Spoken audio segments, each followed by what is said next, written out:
Bahumu kuat, kakimu kokoh, dan kamu pikir tulangmu aman karena hidup di negara tropis dengan matahari yang melimpah. Tapi tahukah kamu, lebih dari setengah orang Indonesia ternyata kekurangan vitamin D. Vitamin yang jadi kunci utama kesehatan tulang. Ironis ya, negara penuh sinar matahari, tapi tulangnya rentan rapuh. Bagaimana bisa?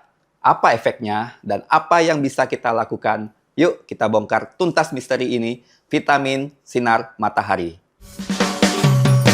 Ku mau tanya, Oke dong, perlu informasi, oke dong, seru programnya, oke dong, tulang dan sendi. oke dong.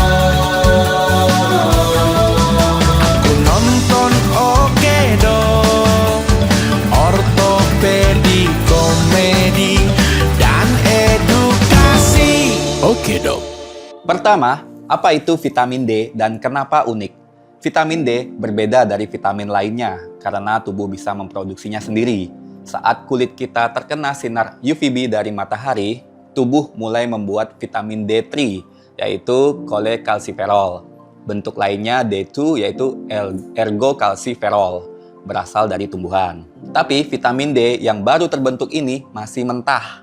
Ia harus melewati proses di hati dan di ginjal untuk berubah menjadi bentuk aktif, yaitu 1,25 dihidroksivitamin D. Itulah yang bekerja dalam tubuh kita. Apa yang dilakukannya? Ia seperti kunci yang membuka pintu agar kalsium dan fosfor bisa masuk ke dalam tulang. Tanpa kunci ini, meski kamu makan banyak susu atau kamu banyak minum kalsium, tubuhmu tidak bisa menyerapnya dengan optimal. Poin kedua, yaitu fungsi penting vitamin D pada tulang dan tubuh. Vitamin D adalah manajer proyek dalam pembangunan tulang. Membantu penyerapan kalsium. Tanpa vitamin D, hanya sekitar 10-15% kalsium yang diserap tubuh. Dia juga mendukung mineralisasi, mengisi matriks tulang dengan kalsium dan fosfor agar lebih kuat. Untuk remodeling tulang sendiri, menjaga keseimbangan antara tulang lama yang baru diurai dan tulang baru yang baru dibentuk. Akibatnya dia bisa mencegah berbagai penyakit seperti rakitis pada anak, osteomalacia pada orang dewasa, osteoporosis pada lansia. Tidak hanya tulang, vitamin D juga mempengaruhi sistem imun kita, sistem jantung, otot, bahkan otak. Reseptornya ditemukan hampir di semua jaringan tubuh manusia.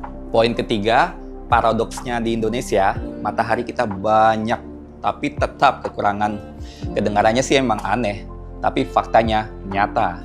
Gaya hidup modern, 90% waktu dihabiskan di dalam ruangan.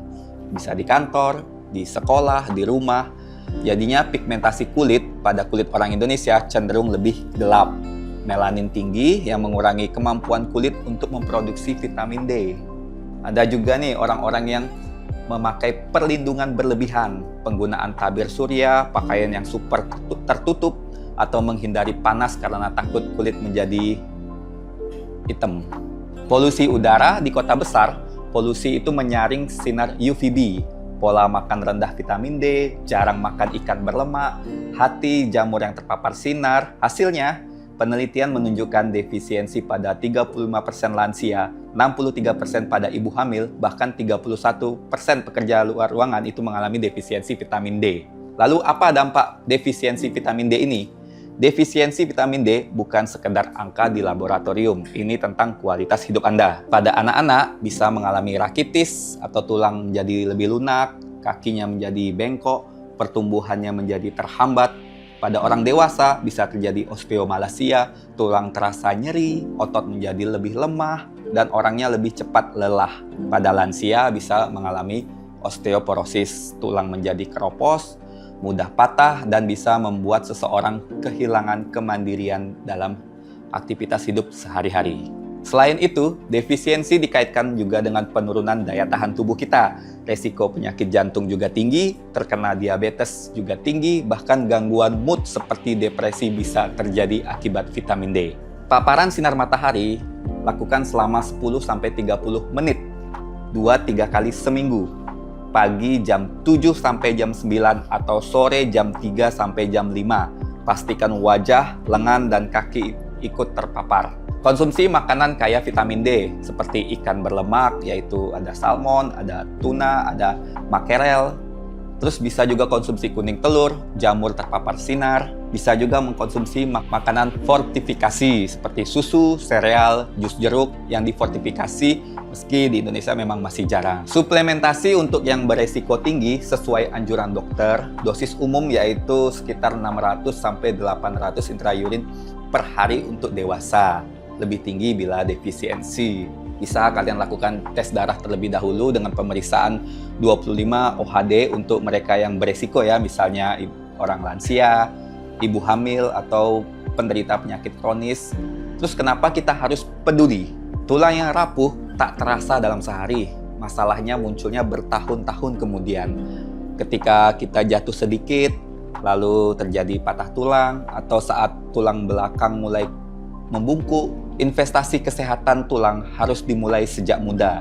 Dan vitamin D adalah salah satu fondasinya. Dengan paparan sinar matahari yang tepat, pola makan yang baik, dan kesadaran kita sejak dini, kita bisa mencegah banyak masalah serius di masa yang akan datang. Indonesia sudah diberkahi oleh matahari sepanjang tahun. Tapi semua itu percuma jika kita tidak memanfaatkannya. Jangan tunggu sampai tulang rapuh baru sadar pentingnya vitamin D.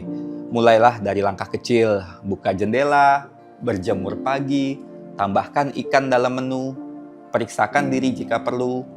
Tulang yang kuat hari ini adalah kebebasan bergerak di masa depan. Ingat, sinar matahari bukan hanya tentang cahaya, tapi juga sumber kehidupan untuk tulangmu.